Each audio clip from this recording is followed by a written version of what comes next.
दोस्तों, क्या आपने कभी ऐसी जगह के बारे में सुना है जहां एक बार किसी का नाम पुकारने की आवाज सुन ली जाए तो फिर अगली सुबह उसकी लाश भी नहीं मिलती।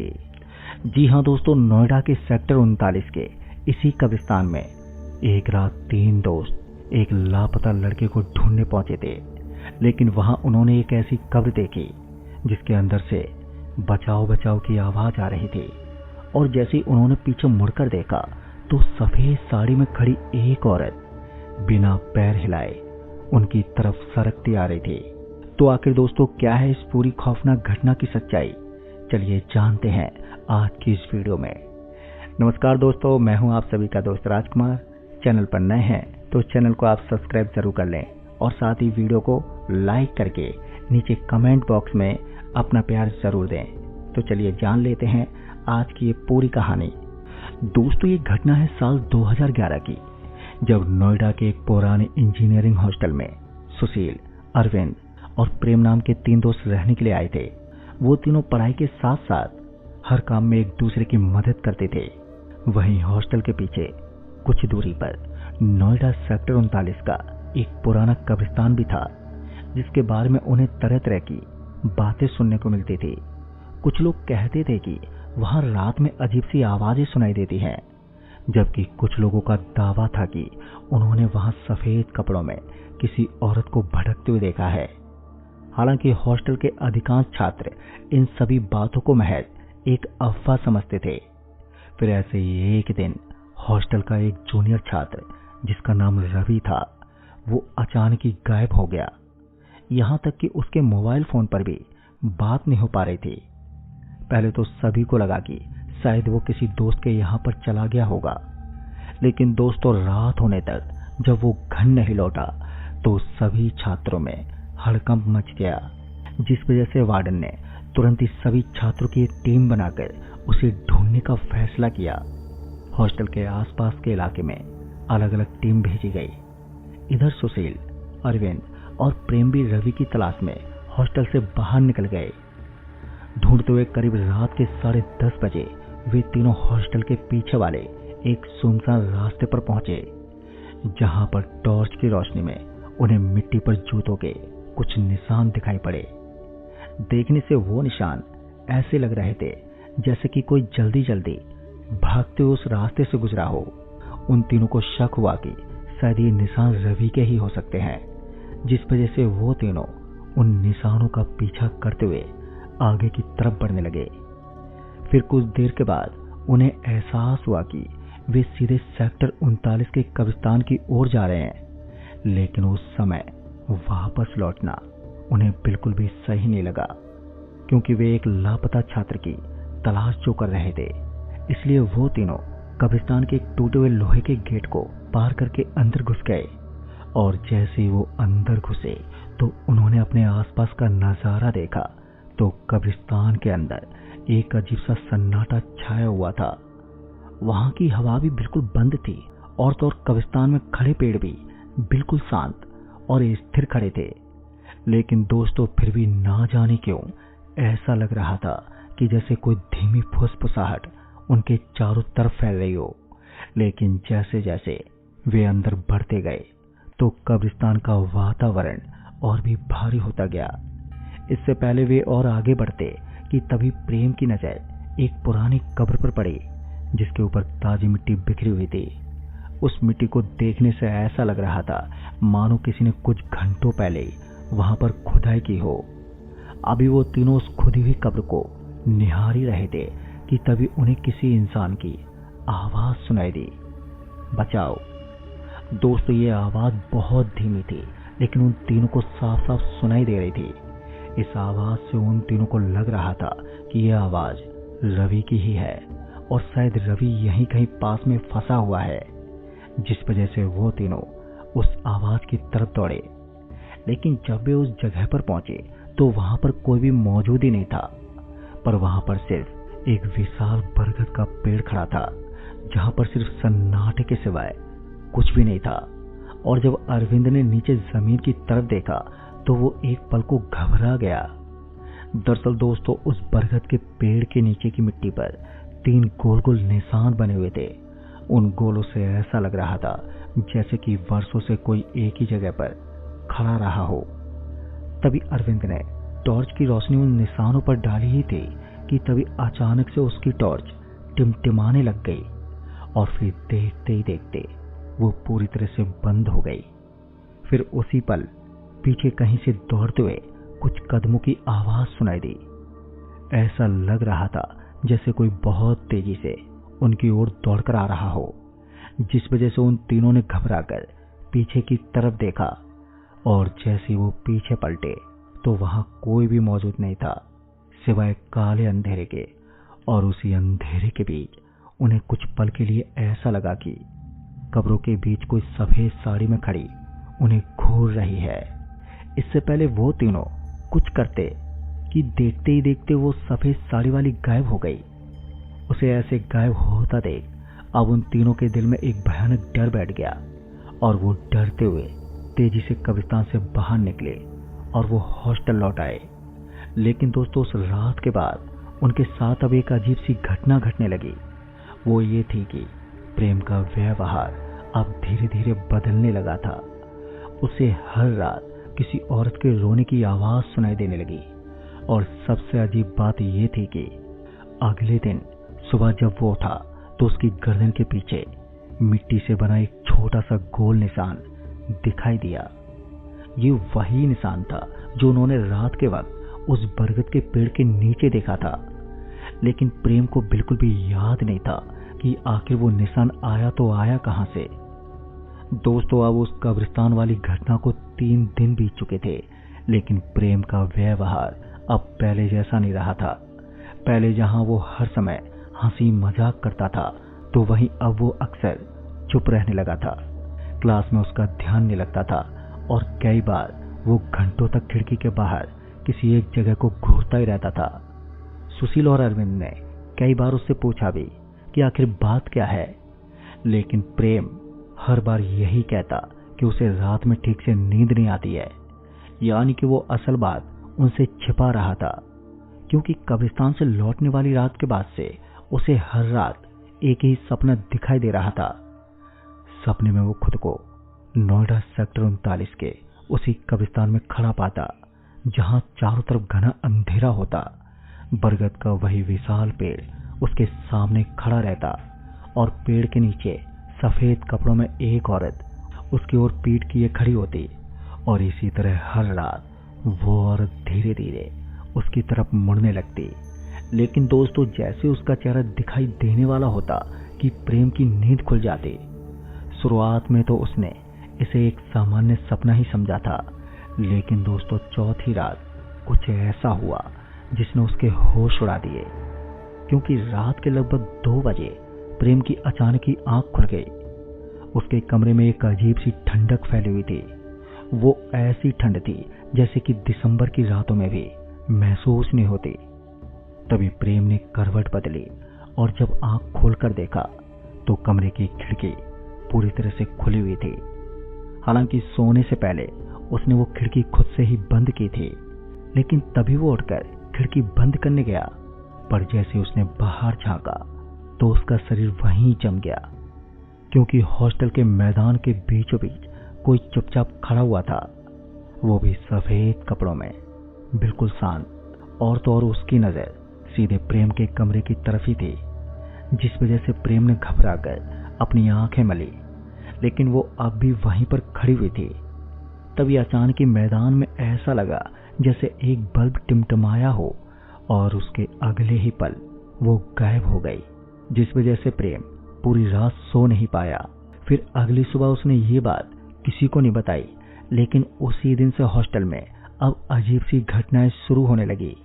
कई छात्रों ने तो शिकायत तक की कि रात में उनके कमरों के बाहर किसी के चलने की आवाज आती है, तो कुछ छात्रों ने दावा किया कि उन्होंने खाली गलियारों में किसी औरत के रोने की आवाज सुनी है। पर हॉस्टल की वार्डन ने इन सभी बातों को अफवाह कहकर टाल दिया।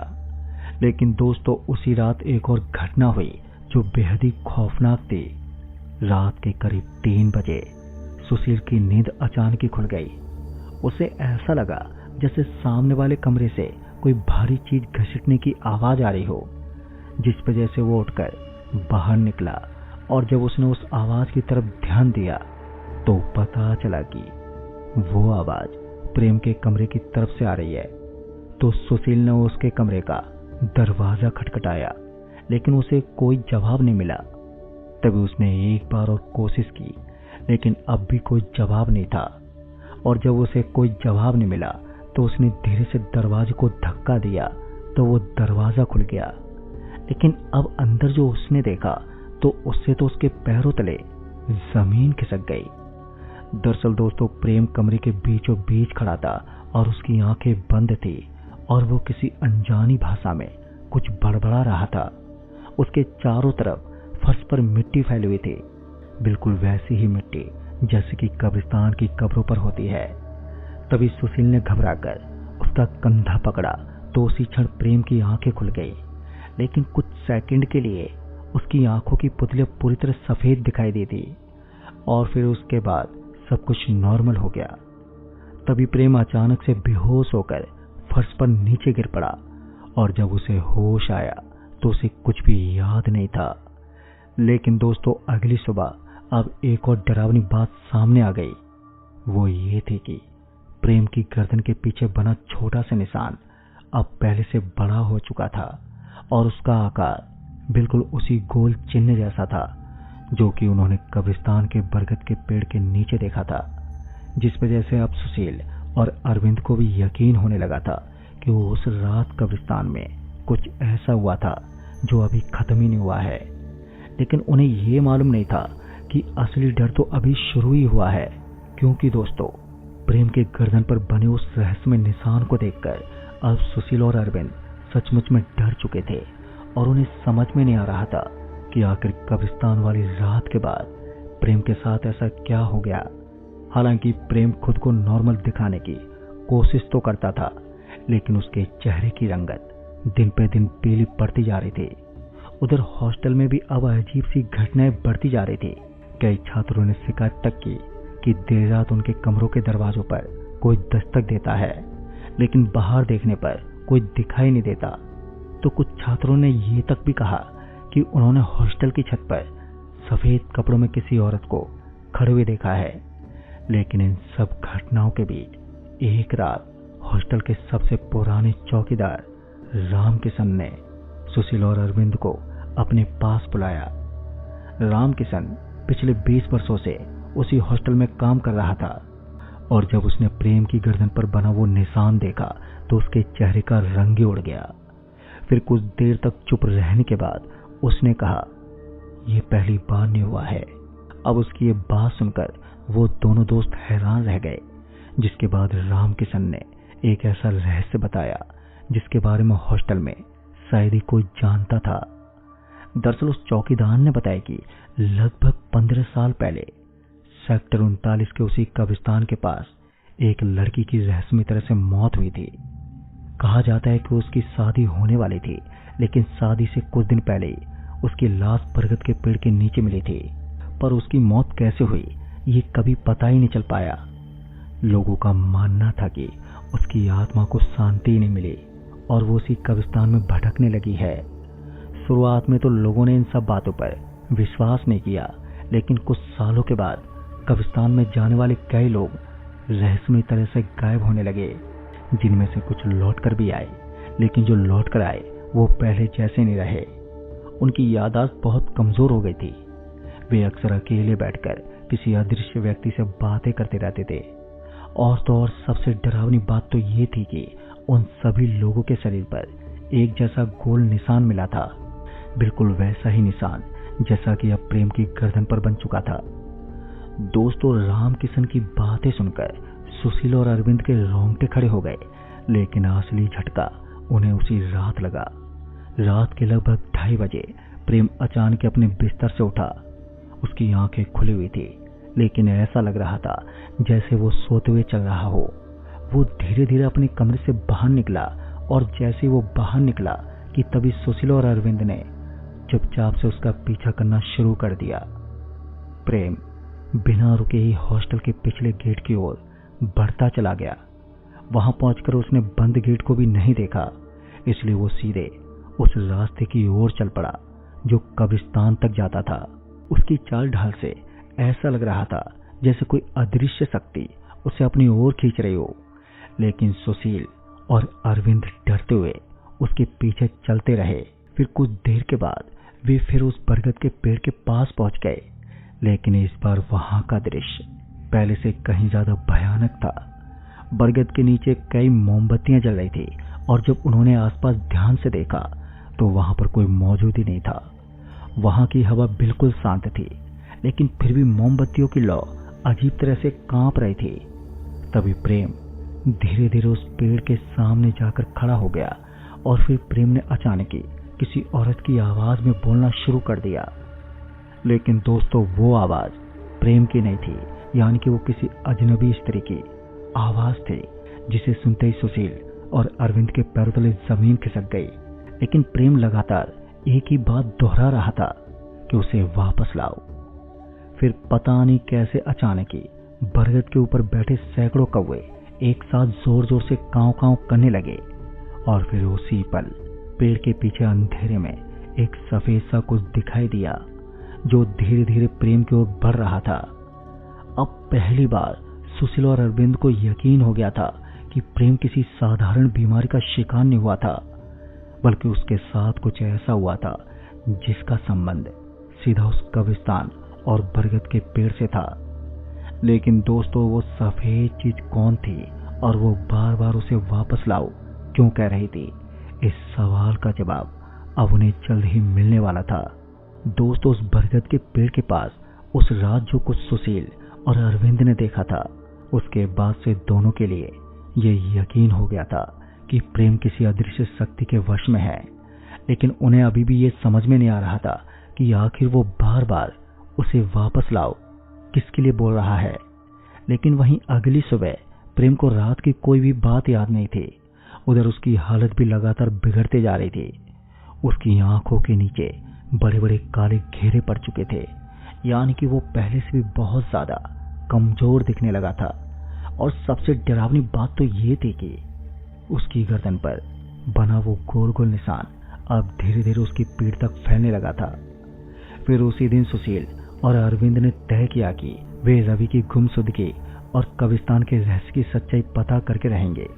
लेकिन जांच करते करते उन्हें पता चला कि रवि गायब होने से कुछ दिन पहले अक्सर अकेले ही सेक्टर 39 के कब्रिस्तान जाया करता था। उसके एक दोस्त ने बताया कि रवि को वहां पर किसी पुरानी कब्र के बारे में जानकारी मिली थी और वो उसके पीछे का रहस्य जानना चाहता था। अब ये सुनते ही सुशील और अरविंद को लगा कि शायद रवि का संबंध भी उसी घटना से है जो अब प्रेम के साथ हो रही थी। तभी उस रात वो दोनों फिर से कब्रिस्तान पहुंचे, पर इस बार वे सीधे उसी बरगद के पेड़ के पास गए, जहां पहुंचकर उन्होंने देखा कि पेड़ की जड़ों के पास की मिट्टी कुछ जगहों पर धसी हुई है। देखने से ऐसा लग रहा था जैसे कि कई साल पहले वहां पर कुछ दबाया गया हो। तभी उन दोनों ने हिम्मत करके वो मिट्टी हटानी शुरू की और करीब आधे घंटे की कड़ी मेहनत के बाद उन्हें जमीन के अंदर एक पुराना लोहे का संदूक मिला जो पूरी तरह जंग खा चुका था। जब उन्होंने उसे खोला तो उनके हाथ बुरी तरह से कपकपाने लगे थे। दरअसल उस संदूक के अंदर कुछ पुराने कपड़े और एक टूटी हुई चांदी की पायल और कई धुंधली तस्वीरें रखी हुई थी। और उन तस्वीरों में से एक तस्वीर को देखकर तो वो दोनों सन्न रह गए, क्योंकि उस तस्वीर में वही लड़की दिखाई दे रही थी जिसकी कहानी उस चौकीदार राम किशन ने सुनाई थी। लेकिन उस तस्वीर में उस लड़की के साथ एक लड़का भी खड़ा था और वो लड़का कोई और नहीं बल्कि रवि जैसा ही दिखाई पड़ रहा था।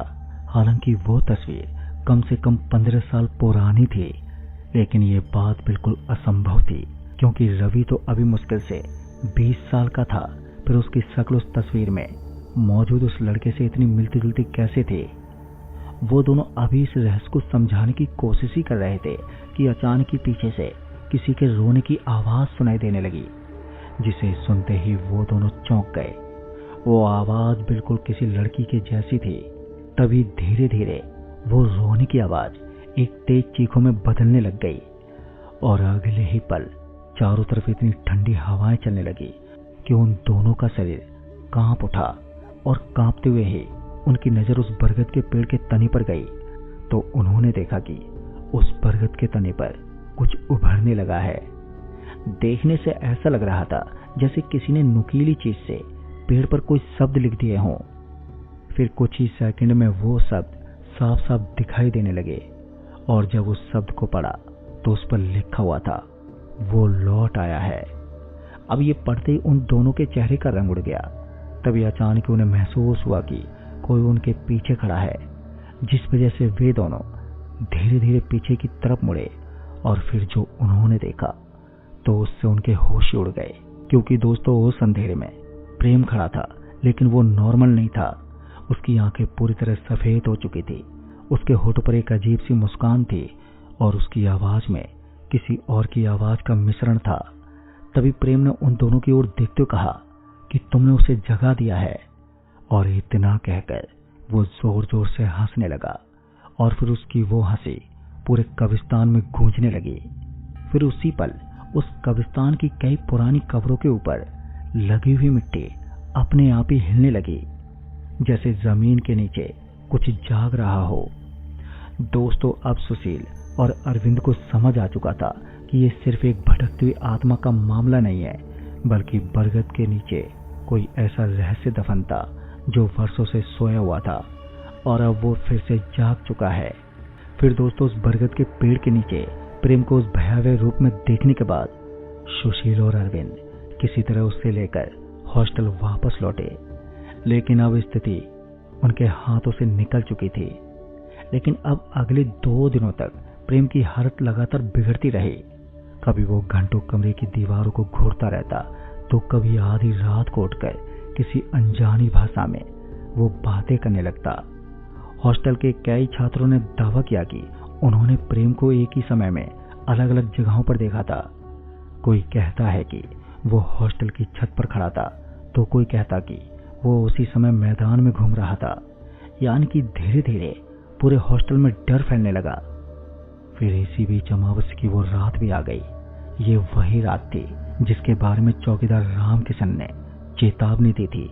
तभी शाम होते होते आसमान पर काले बादल छा गए और रात लगभग 12 बजे अचानक ही हॉस्टल की बिजली चली गई, जिस वजह से पूरा हॉस्टल अंधेरे में डूब गया। तभी प्रेम अपने कमरे से बाहर निकला तो उस वक्त उसकी आंखें पूरी तरह से सफेद थी और वो बिना कुछ बोले ही हॉस्टल के पीछे वाले गेट की ओर चल पड़ा। पर इस बार उसके पीछे सिर्फ सुशील और अरविंद ही नहीं थे, बल्कि चौकीदार रामकिशन भी था। दोस्तों वो तीनों जानते थे कि अगर आज सच्चाई नहीं मिली तो शायद वो आज प्रेम को हमेशा के लिए खो देंगे। फिर कुछ ही देर में वे सेक्टर 39 के उस कब्रिस्तान में पहुंच गए और उस बरगद के पेड़ के पास पहुंचते ही पता नहीं कैसे हवा एकदम से अचानक से तेज चलने लगी। उस पेड़ की शाखाएं ऐसे हिल रही थी जैसे कि कोई अदृश्य शक्ति उनमें फंसी हो। इधर प्रेम धीरे धीरे उस पेड़ के सामने जाकर खड़ा हो गया और वो जैसे ही वहां पर जाकर खड़ा हुआ कि तभी जमीन के नीचे से किसी के रोने की आवाज आने लगी और उसी पल सफेद कपड़ों में वही रहस्यमयी औरत उन्हें दिखाई दी। लेकिन इस बार उसका चेहरा साफ साफ दिखाई दे रहा था, साथ ही उसके चेहरे पर दर्द और क्रोध दोनों ही थे। चौकीदार रामकिशन उसे देखते बुरी तरह से कांप उठा, क्योंकि वो वही लड़की थी जिसकी मौत वर्षों पहले रहस्यमय तरीके से हुई थी। फिर अचानक ही वो लड़की प्रेम की ओर बढ़ी और तभी प्रेम के मुंह से किसी आदमी की आवाज निकली जो कि इस तरह की थी, मैं वापस आ गया हूं। लेकिन दोस्तों ये आवाज प्रेम की नहीं थी, बल्कि किसी और की ही थी। ये आवाज सुनते ही चौकीदार रामकिशन के चेहरे का रंग उड़ गया और उसे अचानक से सब कुछ याद आ गया, क्योंकि वर्षों पहले उस लड़की की मौत कोई दुर्घटना नहीं थी, बल्कि वो अपने प्रेम के साथ भागने वाली थी। लेकिन कुछ लोगों ने उन दोनों को पकड़ लिया था, जिसके बाद उस लड़की की हत्या कर दी गई थी और उसकी लाश को कब्रिस्तान के पास कहीं दफना दिया गया था, जबकि उस लड़की ने उस सदमे में अपनी जान गंवा दी थी। फिर उस दिन के बाद से उन दोनों की आत्माएं उसी स्थान से बन गई थी। रवि, जो कुछ सप्ताह पहले गायब हुआ था, संजोग से उस लड़की का दूर का रिश्तेदार था और जब वो कब्रिस्तान पहुंचा तो अनजाने में उसने उस पुराने बंधन को तोड़ दिया था और उसके बाद वो आत्मा फिर से जाग उठी। लेकिन दोस्तों, उस आत्मा को पूरी तरह लौटने के लिए एक नया शरीर चाहिए था, तो उस आत्मा ने प्रेम को अपना जरिया बना लिया था। दोस्तों, तभी अचानक से उस बरगद के नीचे की जमीन फटने लगी और उस मिट्टी के भीतर से एक पुराना कंकाल दिखाई दिया। और जैसे वो कंकाल बाहर निकला तो सफेद कपड़ों वाली लड़की उसके सामने जाकर खड़ी हो गई, जिस वजह से कुछ पल के लिए पूरा कब्रिस्तान एकदम से शांत हो गया। और फिर कुछ देर के बाद अचानक ही तेज हवा चलने लगी, पेड़ की शाखाएं जोर जोर से हिलने लग गई और अगले पल वो औरत और वो कंकाल दोनों ही धुंध की तरह हवा में घुल गए। फिर उसी पल प्रेम जमीन पर नीचे गिर पड़ा और जब उसे होश आया तो उसे पिछले कई दिनों की कोई भी बात याद ही नहीं थी। लेकिन हाँ, रवि कभी नहीं मिला। उसका नाम हॉस्टल के लापता छात्रों की सूची में हमेशा के लिए जुड़ गया। और फिर उस घटना के बाद से हॉस्टल में होने वाली अजीब घटनाएं कुछ समय के लिए बंद हो गई। लेकिन दोस्तों, फिर भी हॉस्टल के छात्रों के मन से डर नहीं निकला। पर धीरे धीरे लोगों ने वो हॉस्टल छोड़ना शुरू कर दिया और कुछ सालों के बाद वो हॉस्टल पूरी तरह वीरान हो गया। पर आज भी सेक्टर 39 के उस कब्रिस्तान के पास रहने वाले लोग दावा करते हैं कि अमावस्या की रात बरगद के पेड़ के नीचे दो धुंधली सी परछाइयां दिखाई देती हैं, एक सफेद कपड़ों वाली लड़की और उसके साथ एक लड़का जो चुपचाप खड़े होकर किसी तीसरे व्यक्ति का इंतजार करते हैं और कहते हैं कि जो भी आधी रात को उस पेड़ के पास उनकी आवाज सुन लेता है तो वो फिर कभी भी पहले जैसा नहीं रहता। तो दोस्तों, इस कहानी में बस इतना ही। कहानी आपको पसंद आई हो तो वीडियो को लाइक, शेयर, कमेंट जरूर कर दें और हाँ, नीचे कमेंट बॉक्स में अपना प्यार जरूर दें। तो मैं आपका दोस्त राजकुमार जल्द ही मिलूंगा ऐसी एक और नई कहानी के साथ। तब तक के लिए बाय एंड टेक केयर।